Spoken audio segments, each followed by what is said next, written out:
જંબુસર શહેરમાં સાગરપુત્ર સોસાયટીમાં ગટરના પાણીથી લોકો પરેશાન। વિગતે વાત કરવામાં આવે તો જંબુસર શહેરમાં આવેલી સાગરપુત્ર સોસાયટીમાં ગટરોના પાણી ઉભરાતા લોકો પરેશાન। તો સાગરપુત્ર સોસાયટીના લોકોએ જંબુસર નગરપાલિકામાં વારંવાર લેખિત તથા મૌખિક અરજી કરેલી, તે છતાં જંબુસર નગરપાલિકા ત્યાં કામ કરવા જાય પણ થોડું રિપેરિંગ કરીને પરત નીકળી જાય અને વારંવાર ગટરના પાણી રોડ ઉપર આવતા લોકોના પગમાં ઇન્ફેક્શન અને નાના બાળકોને બીમારી થાય છે તેવું લોકોના મોઢે સાંભળવા મળ્યું છે।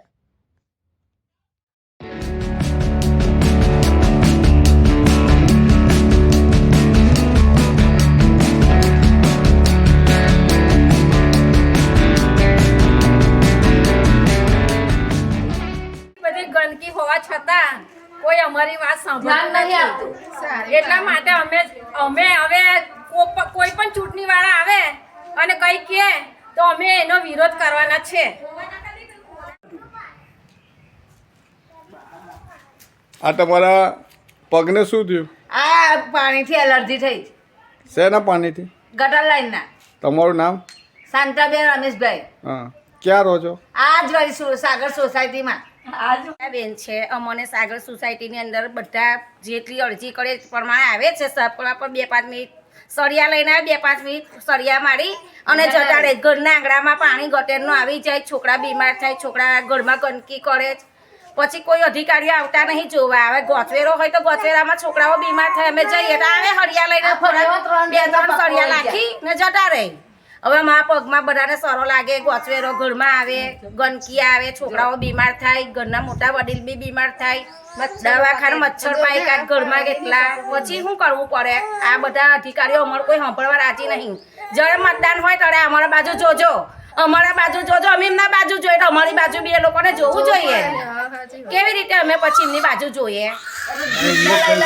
પછી આવી રીતે સબર બગડે, એમની જોડે બધા વ્યવહારો બગડે, આપણું કોઈ કામ કરે ના તો પછી શું કરવાનું? આપણા કામ માટે તો એમને આપણે મતદાન કરતા હોય કે ચાલો આપણે આપણા સદસ્યોને લાવીએ, આપણા બાજુ જોઈ, આપણે એમના બાજુ જોઈએ। આ તો કશું જ નહીં, બસ 2-3 દિવસે આવે, સળી મારીને જતા રહે ઘરના આંગણે। બહુ ગોચું એમની ગળા 5 કમ્પ્લેન નાખેલી છે। ગટર લાઈન બહુ ઉભરાયેલી છે, મેરેજ નજીક હતું તો મેં કંકોત્રી લઈને ત્યાં ગયેલી તો મને એવું કીધું કે થઈ જશે, પણ હજુ સુધી કોઈ આવ્યું છે નહીં અને સળિયા મારે છે પણ પાણી જતું છે નહીં। હમણાંથી તમને હું વિડીયો બતાવું તો હાલમાં ત્યાં જેવું ને એવું પાણી નીકળે છે। જે અમારો મંડપ બાંધવાનો છે ત્યાં જ કમરપ્લોટમાં પાણી નીકળે છે। તો ત્યાંથી અમને એવું કહે છે કે મશીન બગડેલું છે। મશીન હમણાં હાલમાં ખાનપુરી ભાગોળ કામ ચાલુ છે ત્યાંનું, ત્યાંથી એવું કહે છે નગરપાલિકા પ્રેશર મશીન બગડેલું છે। અમને એવો જવાબ મળે છે ત્યાંથી। તમે કેટલા દિવસથી અરજી આપી? મેં 7 દિવસથી અરજી આપેલી છે। એક વખત આવી ગયા, અમારી પાસેથી પૈસા પણ લીધેલા કે તમને જે ખર્ચો અમારો ચા પાણીનો હોય તે અમને આપો, તો મમ્મીએ 200 રૂપિયા પણ આપ્યા એમના હાથમાં। હજુ સુધી ગટરનું કંઈ ઉકેલ આવેલો નથી। લગ્ન મારે નજીક છે, 11 દિવસ બાકી છે મારા લગ્નના। હું કંકોત્રી લાઈન ત્યાં ગઈ હતી તો મને આવો જવાબ મળ્યો કે થઈ જશે, પણ ક્યારે થઈ જશે? 5 કમ્પ્લેન મેં ટોટલ નાખેલી છે અત્યાર સુધીમાં। ચૂંટણી આવશે તો અમે કોઈને ચૂંટણી આપશે તો કોઈને ઊભા નહીં રહેવા સોસાયટીમાં, એટલું યાદ રાખજો એમને કે કુમાર રમેશભાઈ છે। હું રહું છું સાગર સોસાયટીમાં। કેટલા વખતથી અવારનવાર ગટરો અહીંયા ઉભરાય છે અને અમે લેખિત અને મૌખિક અવારનવાર અરજી આપતા જ રહીએ છીએ। આવે છે ખરા, પરંતુ બે મિનિટમાં સાફ કરીને નાહી જાય છે। 2-2 ફૂટની ગટરો બનાવેલી છે અને હવે આવનારા સમયમાં 1.5 મહિનામાં પેટા ચૂંટણી થવાની છે અને આ પેટા ચૂંટણીમાં મતદારો અહીંયા આગળ આવીને અમને કહે છે કે અમે મત આપ્યું, અમને મત કોણ આપશે? તો અમે કેવી રીતે એમને મત આપે? અમારી કન્ડિશન જુઓ, અહીંયા કેવી રીતે અમે રહીએ છીએ અહીંયા આગળ।